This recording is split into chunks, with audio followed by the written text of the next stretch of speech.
कोई ज्ञानी अथवा प्रज्ञावान महापुरुष आ जाए, या वो महापुरुष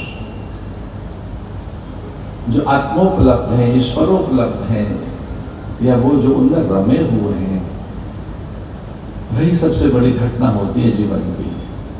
अहोभाग्यम अहोभाग्यम, शास्त्र ऐसा कहते हैं। एक तो होता है सौभाग्य यानी सद्भाग्य, या बड़ा भाग्य, या कि महाभाग्य।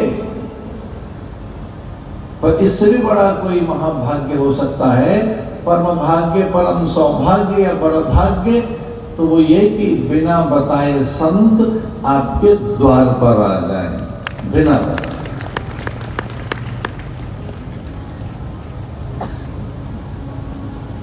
और नारद जी पहुंच गए।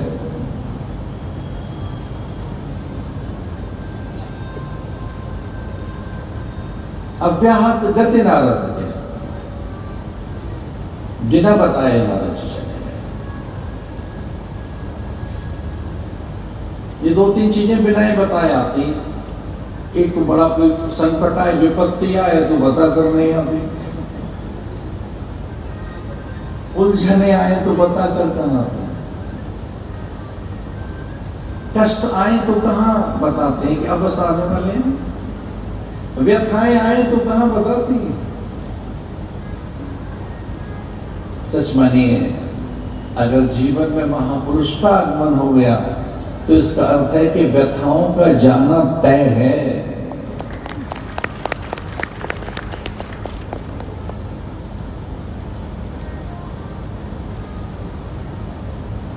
ओम तपः स्वाध्याय निरतं तपस्विवान् वेदांबरं नारदं परिपप्रच्छ वाल्मीकिमुनिर्पुंगवम् वाल्मीकि के जीवन में नारद का आगमन।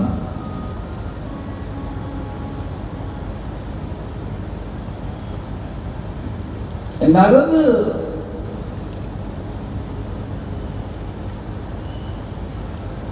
भगवत भाव है, भगवत संकल्प है, भगवत प्रेरणा, भगवत विचार का नाम नारद है। कहीं लिख सको और याद रह सके तो लिख लेना या याद रखना कि नारद कुछ और नहीं, भगवान का मन है, भगवान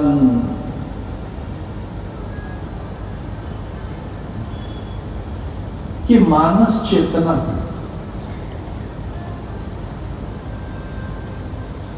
लक्ष्मी एक दिन कहने लगी मुझे, लक्ष्मी जी, कि हमारे आपके बीच में अंतरंगता, एकात्मता, घनिष्ठता, एक रूपता, एक तदाकारता, एक अभिन्नता, अभेदता, कि मैं और आप भिन्न नहीं है, मुझ में आप में कोई भेद नहीं है।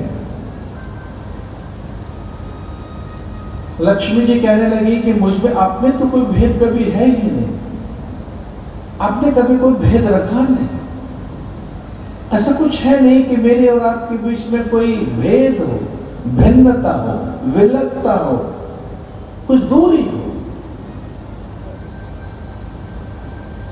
इसलिए हे देव, मैं आपसे भिन्न नहीं, अभिन्न है हम। पर एक बात तो है कि कभी आपका मन नहीं पता लगता कि वो कहां है। कभी उससे लीला, उससे कोई माया, उसकी कोई जो उससे बनी प्रकृति, उसका भेद नहीं लगता। विष्णु माया भगवती यया सम्मोहितम जगत ज्ञानिनाम अपि चेतांसि देवी भगवती सा बलादा कृष्ण मोहाय महामाया प्रयच्छति। आपकी कभी माया और आपका मन, कभी इसका नहीं पता लगता कि कब क्या कर बैठोगे।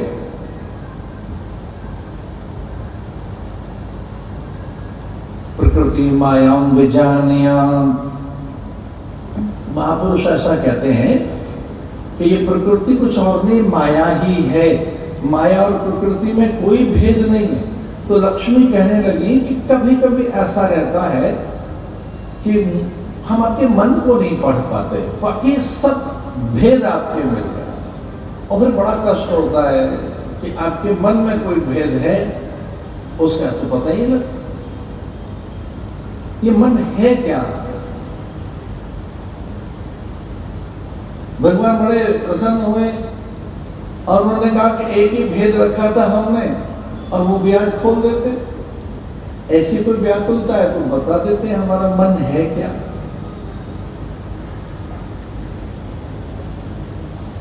और लक्ष्मी बड़ी प्रसन्न हुई कि देव प्रसन्न हो गए, और कोई आपत्ति भी प्रकट नहीं की। अपना भेद जो रहता था थोड़ा फिर से प्रकट करने को तैयार हो गए। तब इतने में नारद जी आ गए,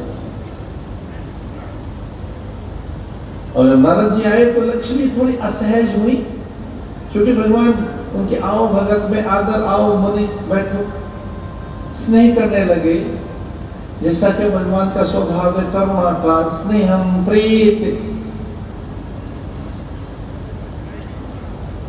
अत्यंत अनुराग।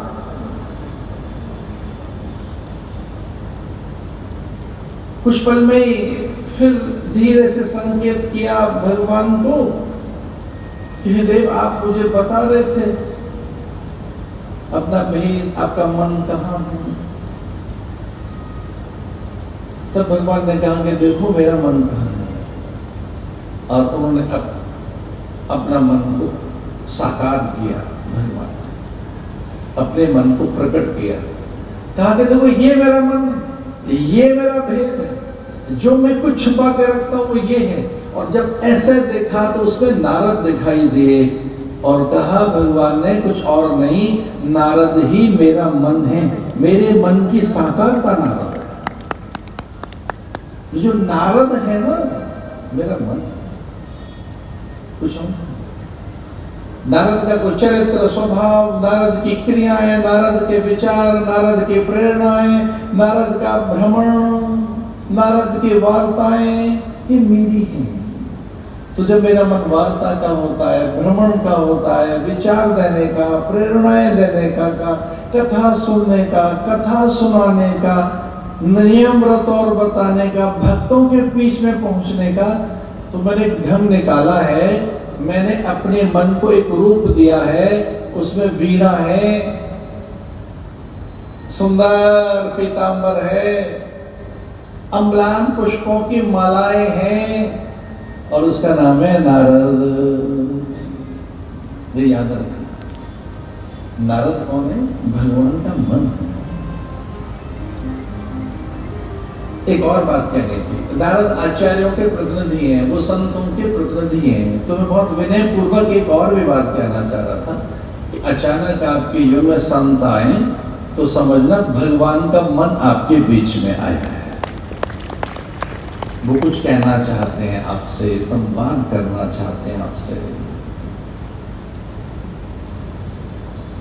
संत कुछ और नहीं, भगवत संकल्प का नाम, ईश्वरीय संकल्प का नाम ही संत है।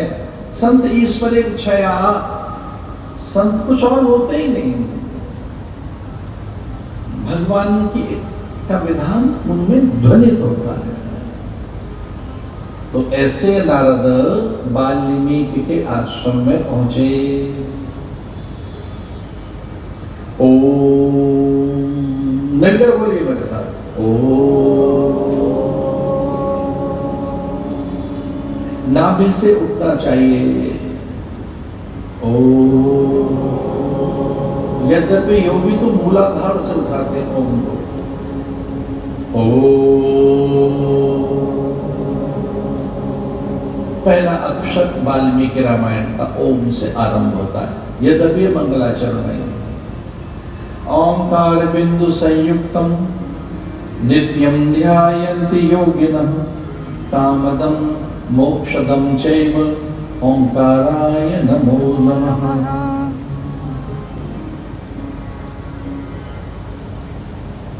सब कुछ दे देता है ओम।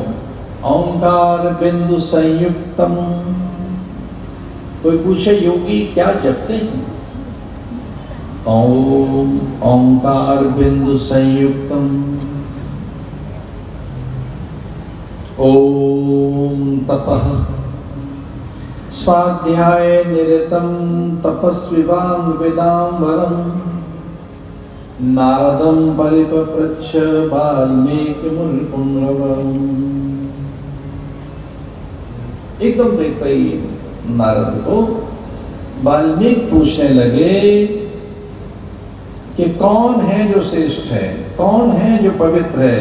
सत्यवाक्यो दृढ़व्रत चारित्रेण च को युक्तः सर्वभूतेषु को हितः विद्वान् कः समर्थश्च कश्चैक प्रियदर्शनः आत्मवान् को जित क्रोधो द्युतिमान् पूर्णसूयक कस्य बिभ्यति देवाश्च जातरोधस्य संयुगे। कौन है जो पवित्र है, दिव्य है, महान है, विराट है, अनंत है, अच्युत है? वो कौन है जिसका स्मरण करते ही फिर हम वही बन जाते हैं? ब्रह्म ब्रह्मैव भवति। किसके पास तप है? कौन श्रेष्ठ है? कौन पवित्र से अधिक पवित्र है? कौन महान से अधिक महान है?